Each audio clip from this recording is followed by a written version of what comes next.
우리가 앞에서 이제 그 개념들이 시대에 따라서 왜곡되는 것들의 양상, 또그 비틀어 가지고 사용됐던 사례들 이런 것들을 몇 가지 봤고요. 그리고 어떤 이제 개념들은 한때 유행을 하다가 사그라져 버릴 수도 있고, 또 어떤 개념은 면면이 오랫동안 그 의미가 계속 빛을 발하는 경우도 있다는 말씀을 드린 바가 있습니다. 그리고 이제 그와 함께 이제 예라고 하는 것, 그리고 예의 바탕이 되는 이제 인간다움이라고 하는 의미로서의 인이라고 하는 것도 함께 그 안에서 같이 이야기할 수 있다는 말씀을 이제 이어가면서 설명을 해드렸고요. 그리고 고대 문화에서 유라고 하는 개념과, 그리고 지금 이제까지도 전해져 내려오고 있는 그 예라고 하는 이제 정신이 사실은 그 시대의 요구와 그 시대에 필요한 여러 가지 어떤 그 고민들이 담겨 있는 결정체다라는 말씀을 드린 바가 있습니다. 그리고 아울러서 우리가 이제 뭐 유교하면은 예법이라고 하는 것, 엄격함이라고 하는 것들을 연상할 수 있지만, 그것이 엄격함만을 가지고 유지되어 왔던 것이 아니라 그 안에는 조화로움이라고 하는 것, 악이라고 하는 요소가 함께 녹아들어가 있었다고 설명을 해드렸습니다. 이제 이러한 모습들이 이제 공자에 대한 그 제자들의 어떤 그 기록들을 살펴봐도 엿볼 수가 있는데, 상당히 자애롭고 인자하면서도 엄격하셨다라고 하는 말이 사실 그게 예와 악이라고 하는 두 가지 개념으로 똑같이 설명이 가능합니다. 그리고 또 한 가지, 지금 우리들이 알고 있는 그 공자의 모습은 도덕적인 어떤 군자의 모습으로만 우리가 이제 기억하고 있을 수가 있지만, 사실은 공자도 상당한 음악 애호가였고요. 이제 뭐 우리가 이제 음악적인 어떤 재능이 있다고 하는 것의 한 단예가, 누군가가 한번 연주를 하거나 노래를 불렀는데 그게 내 마음에 들어요. 그러면은 바로 따라 부르죠. 근데 그것을 거의 연주를 한 사람 또는 노래를 부르는 사람과 흡사하게 할 수 있으면은 상당한 재능이 있다고 우리가 얘기를 합니다. 근데 실제로 공자가 그랬습니다. 그리고 그러한 기록들도 이제 문헌 속에, 논어라는 책 속에 이제 보여요. 그런 것들을 보면 공자도 상당한 음악 애호가였고, 그 음악이라고 하는 것이 조화로움이라고 하는 것을 몸으로 익힐 수 있는 아주 중요한 요소가 된다는 것을 알 수가 있습니다. 그래서 여기서 진행하고 있는 선비문화 축전에서 예악이 함께 어우러져 있는 이런 어떤 그 이제 그 큰 틀에서의 어떤 그 구상을 했다고 하는 것은 육아 사상이 가지고 있는 본연의 정신을 아주 적절하게 구현해내고 있는 하나의 사례라고 저는 이제 생각을 합니다. 토론이 길었고요. 그 다음 이제 살펴보도록 하겠습니다. 우리가 앞에서 살펴봤던 예와 악을 이제 뭐 다시 한번 정리를 해본다면, 종교적 의식에서 유래를 했어요. 그리고 엄격한 제도와 규범으로서 현실에 관여합니다. 현실의 질서를 유지하는데 상당히 중요한 역할을 했던 것이 예라고 한다면, 악이라고 하는 것은 하늘은 하늘이고 땅은 땅이다 라고 하는 우리가 바라보는 생물학적인 자연 또는 물리적인 자연의 모습을 그대로 인정만 하는 것이 아니라, 그것이 상호 교감하는 모습들을 또 우리가, 이게 왜 또 그래서 이런 것들이 이제 차별화된 현실 세계의 갈등을 해소하는데 뭐 역할을 했다라고도 볼 수가 있을 것 같습니다. 그것이 이제 악이 가지고 있는 상당히 유연한 모습이다라고 말씀을 드릴 수 있을 것 같고요. 자, 그렇다면은요, 그 이제 예와 악에 담겨져 있는 공통된 자세는 뭐냐? 이제 성리학적으로 본다면 그걸 이제 경이라고 얘기를 합니다. 군자가 되기 위한 가장 그 핵심적인 가치이죠. 그리고 그 경이라고 하는 것에 담겨져 있는 내면을 들여다보면, 자기에게 충실하고 또 다른 사람에게도 그 충실함이 이양되는 모습으로서 춤과 설을 우리가 이제 염두에 둘 수 있게 충이라고 하는 것이 이제 자기에 대한 충실함이라고 한다면, 선은 다른 사람에게도 그것을 요구하는 것이 아니라 다른 사람과 내가 서로 간의 관계 속에서 상대방의 입장에 서보는 것을 우리가 서라고 얘기할 수 있거든요. 예, 그것도 이제 이 원고 속에 일부 이제 담아냈는데요. 그래서 이러한 그 예학의 공통된 자세로서 우리가 이제 경을 얘기할 수 있겠고요. 그 정서적인 토대라고 한다면 그것이 사람다움이라는 거죠. 인이라고 하는 것이고. 뭐 인이불인이면 여하게 하리요, 뭐 인이불인이면 열애하기요라고 하는 이제 공자의 언명이 논어에 보입니다. 그와 관련된 이제 뭐 우리식의 풀이죠. 한글 풀이가 이건데요. 사람이라면, 그리고 사람이 어질지 못하면 음악을 해서 뭐하냐 이거죠. 그러니까 음악이 다가 아니라는 거죠. 그 음악에는 뭐가 담겨 있어야 돼요? 이 정서적인 토대로서의 사람다움이라고 하는 가치가 깊이 배어 있어야 된다.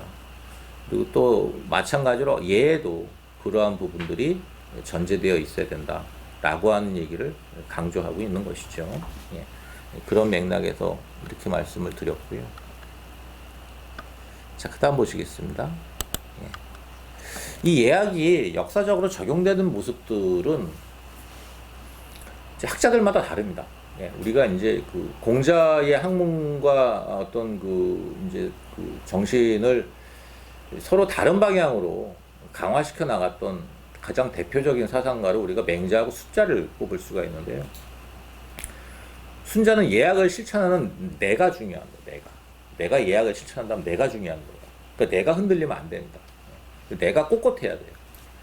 그 호연지기를 강조하고요. 그 호연지기와 관련된 이제 호연지기를 구현하는 사람, 예, 호연지기를 어느 정도 완성한 사람, 예, 또는 그것을 지향하는 사람, 이걸 이제 남성이다 여성이다라는 어떤 개념을 떠나서 대장부라고 정의를 했습니다. 예. 이건 그것이 예학을 실천하는 주체인 거죠. 그러니까 내가 꼿꼿하면 예학이라고 하는 건 이제 따라온다고 생각을 했습니다. 그래서 맹자는 그래서 예학이 그렇게 중요하지 않습니다. 마음이 더 중요한 거죠. 사람다움이라고 하는 가치가 더 중요하다. 이렇게 이제 접근을 했다고 한다면, 순자는 좀 더 형식적인 측면에서 어떻게 보면 물질적인 측면에서 이것을 접근을 합니다. 그러니까 규범이라고 하는데 초점을 맞추죠. 순자 같은 경우는 제도적 장치로서 예법이 필요하다, 의례가 필요하다라고 하는 것을 맹자에 비해서 상대적으로 더 많이 강조를 했던 이 모습들이 비칩니다. 그것이 이제 선진 시대에 공자의 학문을 계승했던 맹자와 순자가 서로 다른 양상으로 공자를 해석했던 두 가지 사례라고 볼 수가 있겠고요. 그러니까 공자의 예학을 맹자식으로 또는 순자식으로 달리 접근을 했다라고 정리를 할 수 있을 것 같습니다. 자, 그리고 이제 이것이 뭐 이제 한 당대를 거쳐서 좀 침체를 하죠. 침체라고도 할 수 있습니다만은 새로운 변신의 기회라고도 할 수 있는데요. 불교가 이제 중국에 유행을 하고 그 불교 사상에 직간접적으로 영향을 받은 유가가 새로운 어떤 형태로 이제 그것을 완성시킵니다. 그 시기가 이제 송나라 때에 이루어지는데, 시기적으로 본다면은 이제 9세기, 아니지, 10세기, 11세기, 12세기, 그 이제 즈음입니다. 우리나라로 치자면 고려 시대죠. 고려 시대, 이제 중국 같은 경우는 이제 송대를 거쳐서 원대까지 이어지는 이 시기에 이제 완성된 이제 중세 철학입니다. 그 중심에 이제 주자가 자리하고 있고요. 그 주자 같은 경우는 아주 거창하게 예학을 이제 풀이를 합니다. 예가 뭐냐? 우주의 이치를 핵심적으로 표현한 것이다. 표현한 거예요. 그러니까 우주의 이치가 있어요. 근데 그 이치를 표현한 거예요. 그리고 그것은 인간의 생활에 모범이 되는 행동 규범이에요. 그러니까 이 시점에서는 그것이 바뀌지 않아요. 하늘과 땅이 바뀌지 않고서는 예는 바뀌지 않을 것이다 라고 하는 어떤 그 확신을 가지고 있었던 것 같습니다. 그리고 교화 수단으로서의 악, 이렇게 이제 얘기를 하죠. 그래서 예와 악이 함께 병용이 되고요. 그래서 의례와 음악의 상호 보완의 이제 측면으로 고려가 되고, 또는 도덕 규범이 내재된 의례로서 예의라는 이제 표현들이 그 이전에도 있었습니다만 이제 이것을 또 주자가 또 강조를 합니다. 이 주자의 이 이제 그 의례가 천년을 가죠. 천년을 가. 그것을 해석한 사람들에 따라 달리 해석은 되지만 그것의 원형은 변하지 않습니다. 그게 중세 시대를 이제 계속 유지해 나가는 토대가 되는 거죠.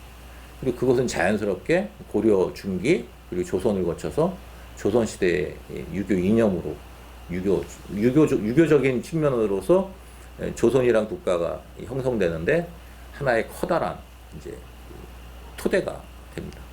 그것이 이제 주자가 조선으로 넘어온 모습이었습니다.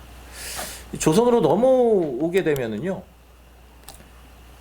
지금은 그렇지 않은데요. 모든 것이 이제 육아 의례에 기반해서 다 모든 것들이 이루어집니다. 집단하고 집단 사이의 행위규범.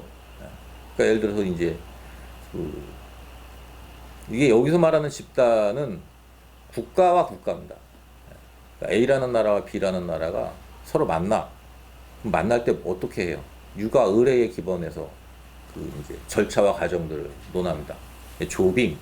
조빙이라고 한다면 이제 그 강한 나라 문화적으로 우월한 나라와 조금 뒤처진 나라가 서로의 위계를 인정하면서 만나는 거예요. 조빙입니다. 그러니까 이제 조선 같은 경우는 이제 당시 명나라에게 이제 사신을 보내고 했죠. 회맹은 뭐냐? 동등한 나라끼리 서로 이제 만날 때 회맹한다. 이런 이제 표현들을 썼고요. 국가 안에서는 이제 조회, 이거는 이제 어떻게 본다면 한 그 공동체 안에서 이루어지는 공식적인 회의라고도 볼 수 있겠고요. 그리고 이제 그 안에서 군대를 운영한다면 이제 군대에 필요한 여러 가지 이제 의례 이런 것도 다 유교적인 측면에서 조율이 이루어졌고요. 이러다 보니까 이제 일반 그 서민들의 공동체에서도 그것이 고스란히 이제 반영이 됩니다. 그래서 이제 특징적으로 우리가 꼽을 수 있다면 민간의 행위규범을 이제 그 대표하는 것으로 향음주례가 있습니다. 향음주례는 뭐예요? 지역사회에서 술 마시는 겁니다. 술을 마시는 게 쉽지가 않습니다. 술을 이렇게 권하면 3번을 사양해야 돼요. 이게 이제 절차예요. 그리고 이제 받아요. 그리고 이제 또 환담을 나누고 술 취할 수가 없습니다. 술이 다 깨요. 술 마시는 동안에. 그러니까 이제 과음을 억제하는 역할을 했고요. 이것만 한 게 아니라 이제 활쏘기도 하죠. 옛부터 이제 심신을 수양하는 좋은 이제 도구로서 활쏘기 시작도 했고요. 이걸 마을 단위에서 공동체 단위에서 이제 꾸준히 시도를 하면서 마을의 어떤 그 질서와 문화를 이끌어 나갔던 것 같습니다. 뿐만 아니라 이제 가족 내에서도 이런 것들이 이루어집니다. 이게 가례라고 해요. 집안에서 이루어지는 그 이제 주자 가례라는 게 있습니다. 주자가 이거 만들어 놨어요. 그게 이제 그 지금까지도 유교하면 떠오르는 관원상제입니다. 이런 것들이 다 보편적인 행위법으로 조선시대에 이제 정착을 하죠. 우리가 여기서 이 관원상제의 의례를 다 하나하나 세세하게 설명하는 것은 의미가 없고요. 제 강의의 주제에서도 너무 벗어나는 부분이고 시간도 부족합니다. 자, 그 다음 보시죠. 그런 가래가 이제 보급이 됩니다. 고려 말에서부터. 그리고 이제 주자 가래는 상당히 개괄적으로 묘사가 되어 있지 세세한 것까지 묘사가 되어 있지 않아요. 그런 것들을 조선 초기에 해당되죠. 회제 이현적 선생. 중기라고도 볼 수 있겠죠. 이제 15세기 말이니까요. 이제 태계 이황 선생, 하서 김인호 선생, 이런 분들이 이제 주자 가래를 이제 당시에 그 조선의 어떤 상황들을 고려해서 여러 가지 문헌 고증을 통해서 이제 좀 보완을 했던 자료들이 공선잡이라든가 상제례문답이라든가 가래고 같은 것으로 이제 활용이 됩니다. 이거 말고도 뒤에 이제 이 뒤에는 이제 사계 김장성 선생이라든가 신독재 김집 선생이라든가 이런 분들이 이제 또 의례에 관련된 여러 가지 문헌들을 고증해서 이제 저마다의 어떤 의례집들을 만들어내고 그것이 또 후대에 큰 영향을 끼칩니다. 여기서 말하는 이제 가례가 이제 아까 말씀드렸던 관운상제예요. 네. 이제 인생에서 우리가 이제 관례부터 사람이 이제 사람 노릇한다, 책임을 진다, 자기의 삶에 어느 정도 의무감을 가진다, 성인으로서 대접을 받는다라고 할 때 이제 관례를 뽑고 있고요. 혼례는 이제 또 인간이 하나의 일가를 이루기 위한 첫 번째 매듭을 맺는 절차이니까 중요하죠. 네. 관례에서 처음으로 이제 이름으로만 불리우다가 이름이 이제 조선하고 동양하고 서양의 가장 큰 차이이기도 한데요.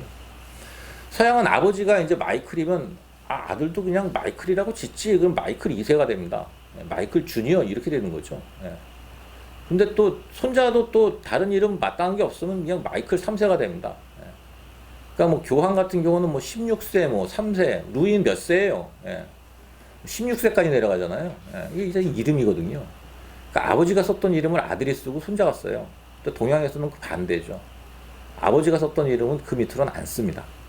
그러니까 이제 그것이 좀 차이인데 이런 차이들이 이제 그 이름이라고 하는 걸 소중하게 간직하고 그 이름 대신 상호간에 부르기 좋은 또 다른 어떤 자기의 별칭을 만들어낸다. 그게 자라고 하는 거고요. 성인이 되면 이제 그것으로 상호간에 호칭을 대신했던 전통들이 있었고, 혼례라고 하는 게 우리가 이제 가족이라고 하는 것을 이제 생각해 본다면 가족은 출발점은 남남이 만납니다. 남남이 만나. 그러니까 가족은 혈연이라고 하는데 혈연을 맺기 위해서는 남이 필요합니다. 남과 남이 만나면 제대로 안 되죠. 만나면 싸우죠. 왜? 다르니까요. 이제 그런 싸움이라고 하는 것이 이제 갈등의 요소를 서로 간의 이해와 이제 그 용서와 또 뭐 이제 공존이라고 하는 가치 속에서 함께 이렇게 이제 그 꾸려 나가는 것들 이것이 바로 이제 군자의 삶이다라고 얘기를 해서 물론 이제 후대의 문헌이긴 합니다만 중용에서는 부부 조단이라고 해서 조단의 단자가 이제 끝이란 뜻도 있고 시작이란 뜻도 있습니다. 그래서 부부 관계에서 군자의 어떤 그 삶이 시작하고 끝난다. 이런 이제 말까지 나와요. 그만큼 이제 부부 관계가 되게 중요하다라고 봤던 것이고, 그 시작을 의미하는 것이 이제 혼례라고 봤던 거고요. 상례하고 제례는 뭐 이제 그 나의 어떤 그 생명이 나에서 끝나지 않고 후대로 넘어간다. 이런 어떤 의식들이 의례 속에 반영되어 있는 거라고 볼 수 있을 것 같습니다. 뭐 좀 더 덧붙여 본다면은요. 옛날에는 이걸 다 집에서 했습니다. 관례도 집에서 했고요. 혼례도 집에서 했고요. 상례 제례를 다 집에서 했습니다. 근데 이게 집에서 하기 어려워요. 어떤 거는 막 몇 달이 걸리고요. 어떤 건 몇 년이 걸려요. 대표적으로 안 끝나는 것도 있어요. 제례죠. 관례 같은 경우는 한 달 정도 잡으면 끝납니다. 근데 혼례는 한 석 달 정도 걸리는 것 같아요. 뭐 이제 뭐 이렇게 중간에 중매쟁이가 왔다 갔다 하면서 뭐 패백이 왔다 갔다 하고 뭐 또 이제 결혼을 하고 또 아이를 낳고 또 아이를 낳게 되면 또 그쪽 집안에서 몇 년 살다가 오고 뭐 이런 것들까지 하면 몇 년이 걸리죠. 제례도 마찬가지로 한 뭐 횟수로는 한 3년 넘어가고요. 상례예요. 제례는 안 끝나죠. 어려워요. 요즘은 그게 다 집에서 안 합니다. 집에서 하는 건 유일하게 하나 남았죠. 요즘 관례는 그냥 민증을 받거나 선거권이 생기면 그냥 그걸로 끝나는 거고요. 이걸 국가라든가 가족 단위에서 사회 단위에서 어떤 중요한 절차와 어떤 과정을 통해서 그 사람을 성인으로 인증하는 그런 의례가 아직 정식화되어 있지 않고요. 혼례는 뭐 지금 다 밖에서 하죠. 사람이 죽어도 옛날에는 밖에서 죽으면 객사라고 했는데 요즘은 다 객사합니다. 집에서 죽는 사람들이 별로 없어요. 집에서 죽으면 경찰이 찾아오죠. 이 사람 왜 죽었냐고. 그래서 이제 뭐 장례도 못 치르고 계속 경찰서 왔다 갔다 해야 됩니다. 그러니까 세상이 바뀐 거예요. 유일하게 남은 게 뭐예요? 안 하는 사람들도 많지만 제례만 남았습니다. 이게요. 이게 재래가 남으니까 이게 어려워서 바깥으로 빠지는 거거든요. 근데 바깥으로 안 빠지니까 재래 때문에 집안에 여러 가지로 또 이제 또 예, 뭐 이제 옛날에는 상상하지 못했던 여러 가지 일들이 벌어집니다. 왜 그러느냐? 힘든데 바깥으로 안 빠져나가서 그렇습니다. 앞으로의 추세가 어떻게 될지 모르겠지만 그 100년 전에 장례식장이 있어서 거기서 장례를 치를 거라고 생각했던 분들은 아마 안 계셨을 겁니다. 근데 100년 만에 세상이 바뀌었어요. 근데 앞으로 모르겠습니다. 이 제사식장 같은 것도 만들면 장사가 될 것 같아요. 물론 이제 장사라고 하는 속된 표현을 했습니다만 요즘 뭐 이제 재래 음식 그 뭐 이렇게 맞춤 해가지고 이렇게 이제 뭐 예, 돈만 주면 오죠. 예. 굳이 집에서 안 해도 된다 그러면 이제 마치 그 결혼식장 어디서 하니까 와 하는 것처럼 요번에 저기 아버지 제사 어디서 하니까 와 거기서 만나가지고 제사 지내고 헤어지고 이럴 수도 있을 것 같아요. 세상이 바뀌니까 사람들도 있다고 들었습니다. 예, 뭐 지금 말씀하신 것처럼 뭐 이제 절에서 그렇게 한다 이런 말씀도 하시고 자료는 리조트 같은 거 다잖아요. 예, 이런 것들이 세상이 변하는 겁니다. 예, 세상이 변해. 이걸 붙잡아야 될지 말아야 될지 이걸 제가 말씀드릴 건 아닌 것 같고요. 예, 결론입니다. 여기서 이제 세상은 바뀐다는 거죠. 바뀌긴 바뀌는데 이제 우리가 육아라고 하는 어떤 테두리 안에서 설명을 한다면 그래도 바뀌지 않는 게 있다. 예, 그 정신이라는 거죠. 그래서 이제 제가 이제 여기서 그 의뢰받았던 강의 주제이기도 하고요. 유교 의뢰에 흐르는 무슨 정신이에요? 인간 존중의 정신이죠. 인간에 대한 어떤 가치, 그 인간을 존중하는 정신, 그러한 정신이 담겨 있다고 하는 전제하에서 필요한 부분들은 바뀔 수가 있다는 것을 우리가 이제 생각해 봐야 될 것 같고요. 그 우리가 바뀌어가는 것들의 속에서 인간 존중의 정신을 찾아볼 수가 없다는 잘못된 거죠. 그렇게 지적은 할 수는 있지만 과거의 의례와 다르다라고 하는 이유로 그것이 잘못됐다고 얘기할 수는 없는 세상입니다. 가장 단적으로 지금 우리 대한민국 국민 중에 3년상을 치르는 사람은 없습니다. 그 유교 의례거든요. 그거 공자가 제자 중에 하나 그거 대단다고 해가지고 막 뭐라고 했어요. 그 시대에. 근데 그 시대에도 그걸 안 지키는 사람들이 있었단 말이에요. 제 기억에 제가 저기 그 공부하는 제 은사님은 아니고 이제 한학을 공부하신 분을 따라서 몇 번 지방 출장을 갔다가 한 2002년인가 3년 정도? 4년인가 그때일 겁니다. 지금으로부터 한 17년 전인데 그때 그분이 아는 지인을 만나 뵈러 갔는데 그때 그분은 3년상을 하고 계셨어요. 그분을 제가 따라가서 같이 종냈던 기억이 납니다. 근데 그 뒤로는 못 봤어요. 3년상 하시던 분 못 봤어요. 계셨을지도 몰라요. 지금도 하시는 분도 계시겠고. 근데 되게 드물어졌다는 거죠. 아주 어려워졌다는 거죠. 그런 사례를 보는 것이. 그렇다면 우리는 이제 지킬 것을 지키면서 변화해가는 모습에서 그 지킬 것이 훼손되지 않는 방향으로 우리가 고민할 필요가 있겠다.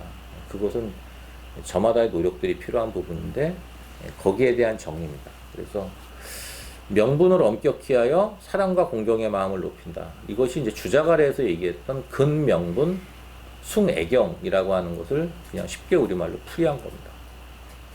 그래서 이걸 다시 한번 이제 그 좀 부연 설명을 한다면은 그 절차를 통해 명분을 높이고 명분이라고 하는 서로의 역할을 존중한다는 의미입니다. 서로의 그 인간으로서의 의미를 이제 그 안에서 찾아낸다는 것이죠. 그들의 삶이 인간다운 삶이라는 자존의식을 갖게 하는 동시에 가족 상호 간의 애정과 공경을 돈독히 하는 데 있다. 이것이 이제 그 정신인데 지금 뭐 30%가 1인 가족의 시대입니다. 가족이라는 단어 안에서 관계가 상실되고 독립된 한 자아만이 가족으로 인정할 수 있는 시대가 되어버렸어요. 요즘 우리의 시대에는 그런 부분들로 많은 고민이 필요한 때가 아닌가 생각을 하면서 제가 어떤 답을 내린다기보다는 함께 이 부분에 대해서 좀 고민해 봐야 되지 않을까라고 하는 질문을 남기면서 예정된 시간이 조금 지났는데 우선 이것으로 제 여기서의 말씀은 우선 마무리 짓고요. 또 이제 또 추가로 의문 나시는 거라든가 보충 설명을 필요한 부분들이 있다면 거기에 대해서 또 서로 이야기해 보는 시간을 갖도록 하겠습니다. 예, 그 야심한 밤에 이렇게 함께 해주셔서 감사합니다. 예, 이것으로 마무리하겠습니다. 감사합니다.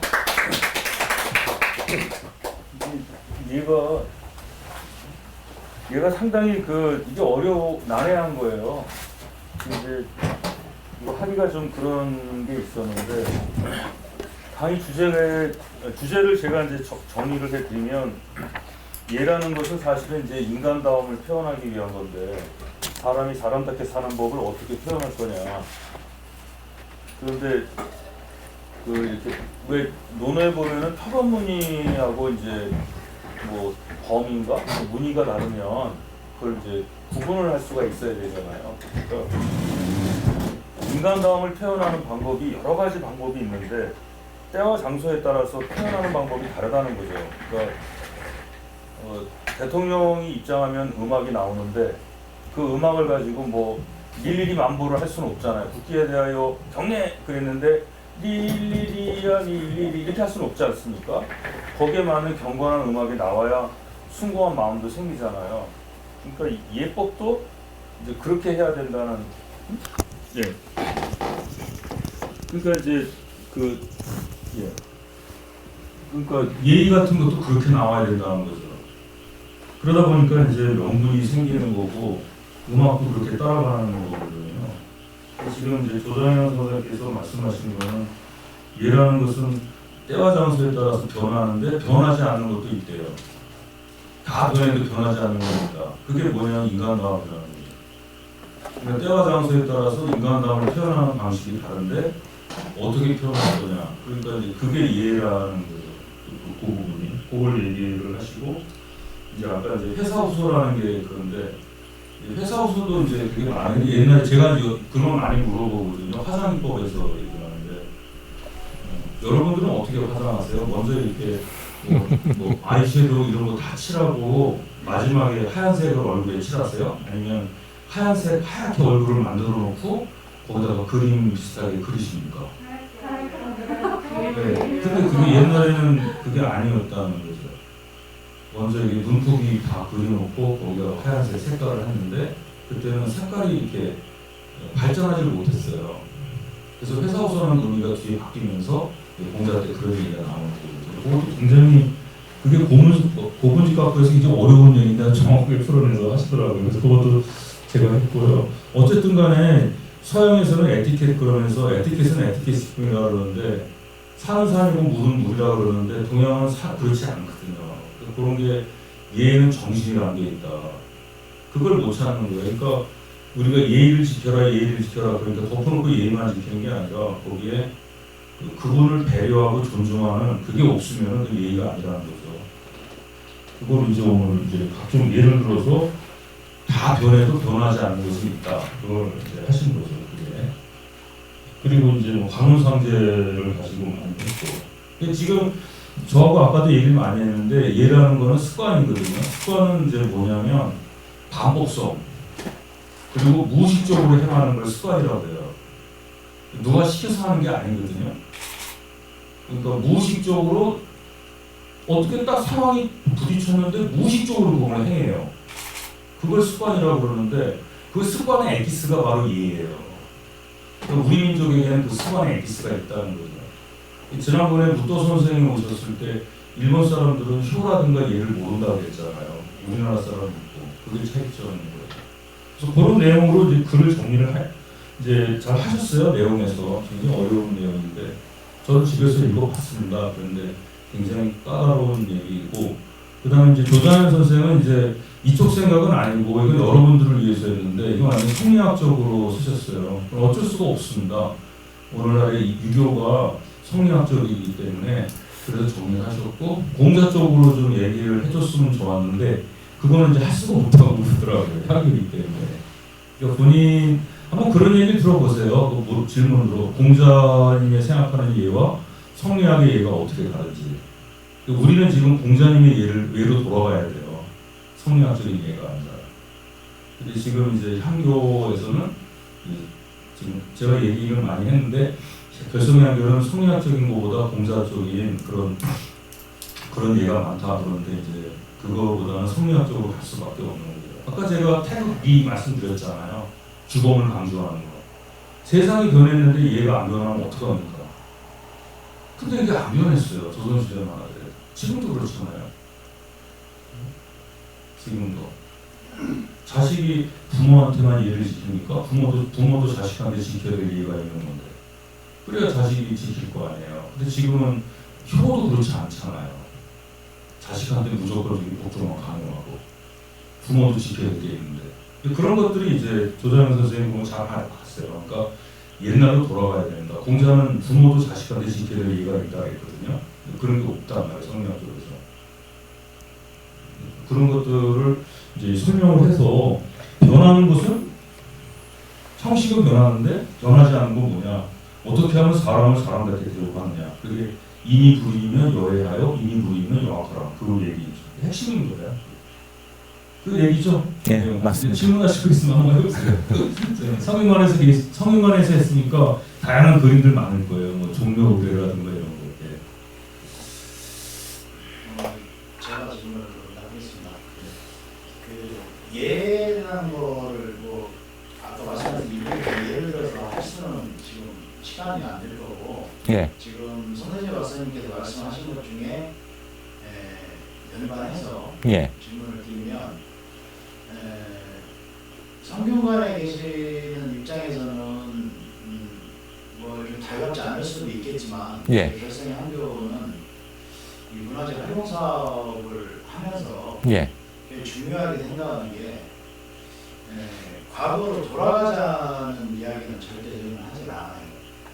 그래서 지금 이 향교라는 이 학교로서의 기능이 끊어지지 않고 지금까지 이어졌다면 지금 현재의 향교는 어떤 모습이었을까? 예. 또 이것이 미래에도 지속되어 가려고 그러면 예. 지금 향교는 어떤 모습이어야 할까? 예. 에 집중을 하거든요. 예. 근데 이런 부분에서 본다면 아까 지금 그 성리학과 공자예를 지금 말씀을 하셨거든요. 예. 그 차이 또 그 미래에도 존속 가능한 향교로 가기 위해서 성리학적 예와 공자적 예에서 어느 쪽으로 추구하는 것이 더 바람직하다고 생각하시는 개인적인 의견. 아, 예.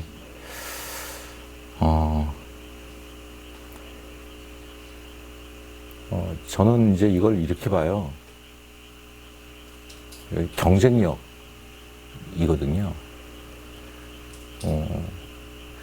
이제 그 우리나라의 근대로 접어드는 과정에서 많은 이제 그 실패와 손실이 있었고요. 국가가 사라지면서 그 국가가 있어서 지탱되어 왔던 많은 시스템과 이 자산들이 그 일실되거나 사라진 게 많습니다. 대표적인 게 이제 향교예요. 향교고요. 그 과거에는 지역의 교육적 그 교육적인 중추적 역할을 담당했던 기관인데 근대식 교육의 시스템으로 이양되어 나가는 과정에서 소외가 됐습니다. 그리고 현재는 두 가지 양상으로 이제 전개가 되고 있는데 국가가 공인하고 있는 교육기관으로서의 하나의 경쟁력, 또 한 가지는 그 국가에서 담당하고 있는 교육을 보조하는 역할로서의 학원. 그리고 또 한 가지 측면을 이제 고려해 본다면은 이제 지금도 이제 그 진행형이라고 저는 생각을 하고 있는데 미래의 교육은요,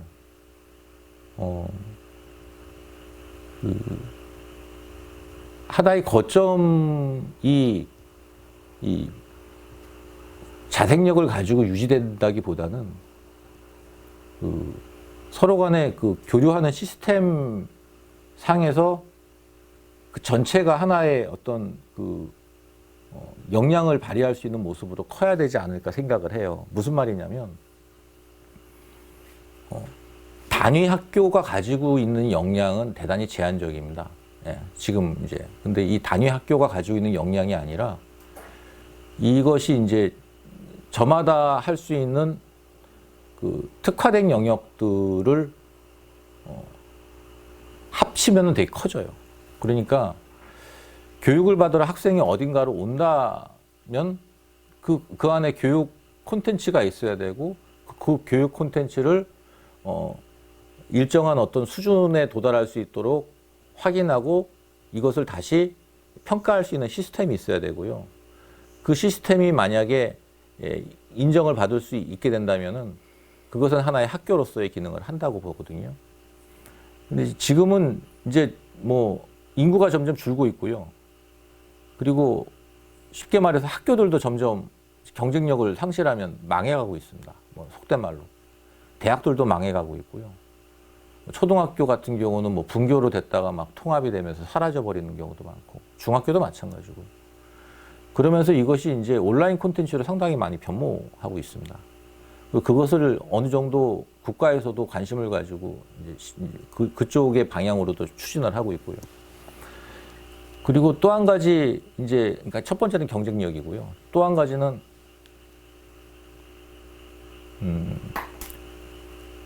대학을 졸업하면 더 이상 공부를 안 해도 되는 세상이 아니죠. 여러 가지 방식으로 다른 그 재교육이 이루어지는 과정이고 또 그것은 뭐 최소한 육아의 입장에서 죽을 때까지 공부를 해야 됩니다. 그럼 그렇게 공부할 의지가 있고 관심이 있는 사람들에게 문호가 열려야 되는데 제가 보기에 향교는 어린이들과는 친화력이 없어요. 근데 어느 정도 삶을 이제 정리하고 싶은 사람들에게는 상당히 많은 주목과 관심을 받고 있습니다.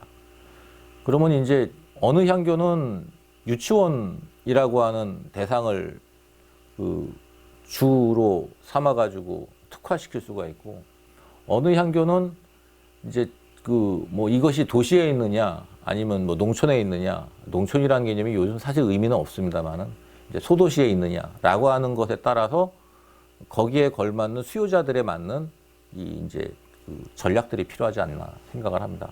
그래서 그냥 과거에 필요했던 교육의 어떤 그 모습들을 계속 유지하고 복원하겠다라고 하는 것보다는 우리 지역 사회에 이 공간이 어떠한 역할을 할 수 있을지를 스스로 진단하고 고민해보고 여기를 찾아올 수 있는 사람이 어느 누군가 이거 이제 타겟을 정하고 그 타겟에 필요한 게 우리한테 있는가 우리한테 있으면 오는 거죠. 근데 우리한테 없으면 딴 데로 가는 겁니다. 좀 너무 원론적인 얘기인데요. 예, 그런 생각이 들었습니다. 아까 이제 조장현 선생님은 이 얘기를 좀 했었어요. 이제 보충으로 말씀드리자면 이게 옛날에 공자시대의 예가 있어요. 근데 그 예는 참 아름다운 예거든요. 인간다움을 중시하고 때와 장소에 따라서 인간다움을 구현하는 건데 성리학 시대에 와가지고는 예를 막 규정 지어버려요. 객관적 규범이고 누구나 다 따라야 되고 그게 삭막하단 말이에요. 그 오늘날에 와서는 어떡할 거냐. 옛날로 되돌아갈 거냐 아니면 지금의 주자학대로 그대로 할 거냐. 근데 우리는 옛날로 돌아갈 수는 없어요. 지금 조장현 선생님도 그 말이거든요. 그 얘기는 뭐냐. 예라는 거는 그 사회적 성질에 따라 달라요. 옛날로 되돌아가자는 거는 노예제나 봉건제로 가자는 거예요. 지금 우리는 자유로운 사람들인데 옛날에는 신분제 사회잖아요. 남녀 차별이 있고 그런 사회로 여러 번 가겠어요? 그러니까 그 당시에는 신분적 차별이 있었기 때문에 그런 사상이 나왔어요. 근데 우리는 그런 사회로 갈 수 없습니다. 공자시대의 예가 아무리 아름답다 하더라도 우리는 그 세계로 갈 수가 없어요. 그게 슬픈 거예요. 그걸 이제 슬픈 딜레마라고 그러거든요. 독일에 이제 빈델란트라는 학자가 있는데 그런 얘기를 해요. 그러니까 옛날에 그리스 철학자들은요 아름다운 세계가 있었대요. 그런데 봉건사회에 와서 너무나 삭막한 거예요.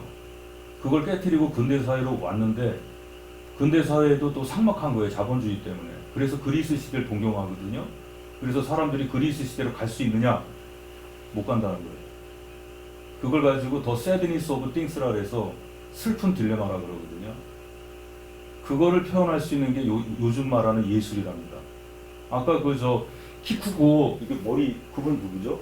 박성환 목사. 예, 박성환 선생님 그러잖아요. 철학이나 문학으로는 안 된다고, 예술만 가능하다고. 결국 예술적으로 갈 수밖에 없어요. 이게. 그래서 저는 인간다움을 아까 말씀을 드렸는데 인간다움도 문제예요. 인간다움을 위해서 우리가 갖고 있는 끼라든가 개성을 다 종속시켜버릴 거예요? 없앴을 거예요? 안 되잖아요. 내 마음대로 하고 싶은데 인간다움과 충돌하잖아요. 슬픈 거예요. 그러나 우리는 이해할 수밖에 없어요. 우리도 그런 세계가 있었다.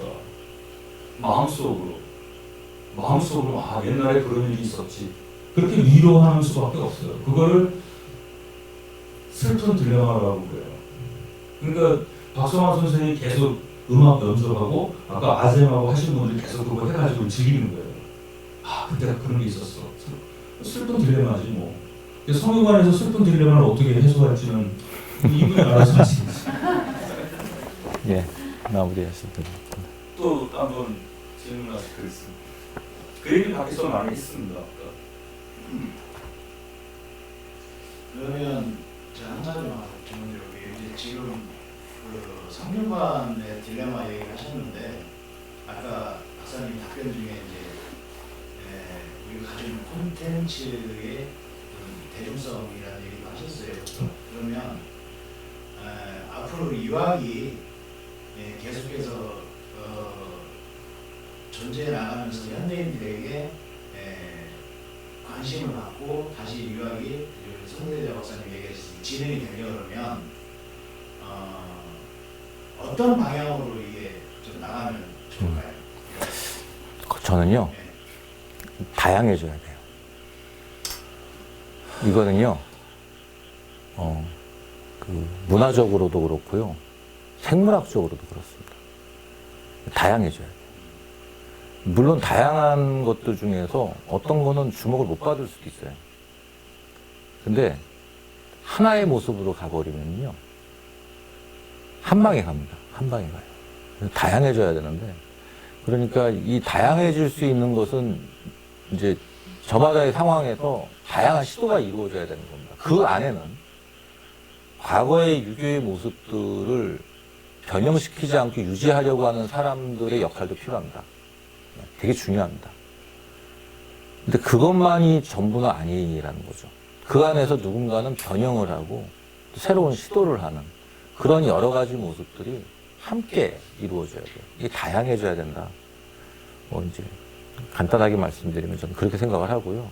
그래서 저 사람이 저렇게 하니까 우리도 따라가자가 아니라 저 사람이 저렇게 하는 걸 한 번 더 생각해 보면서 그래도 저게 좋아 보이면 같이 하는 거고요.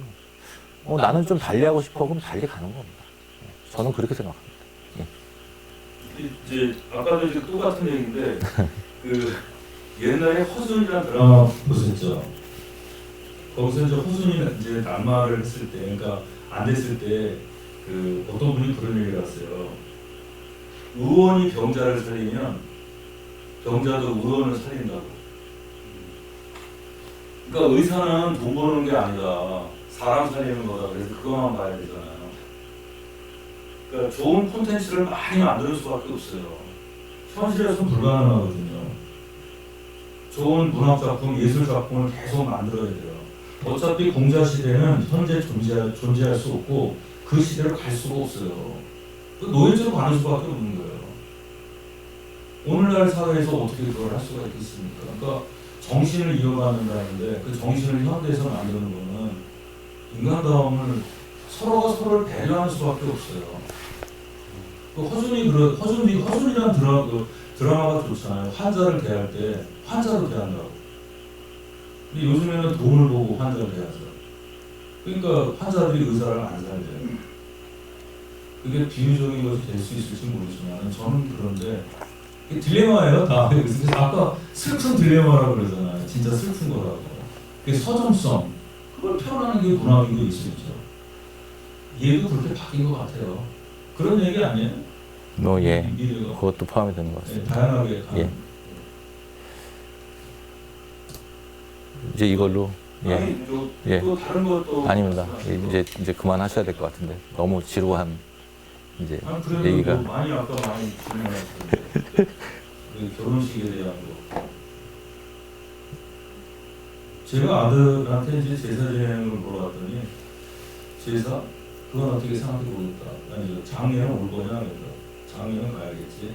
그럼 누가 걷어줘야 되잖아. 그래서 야, 그 아빠 시체 그냥 팔아버리면 되지. 팔아도 되지 않냐. 아 그래도 그러면 안 되고 환경도 생각해야 되고 내가 그러고 그러고 나서 그럼 제사는 어떻게 할 거냐. 그러니까 제사 그거 기대하는 게 좀 억울한 거 아니야. 그래서 너 한 달에 1년에 30만 원은 낼 수 있냐. 그러니까 글쎄 그 정도 내 생각할 수 있어.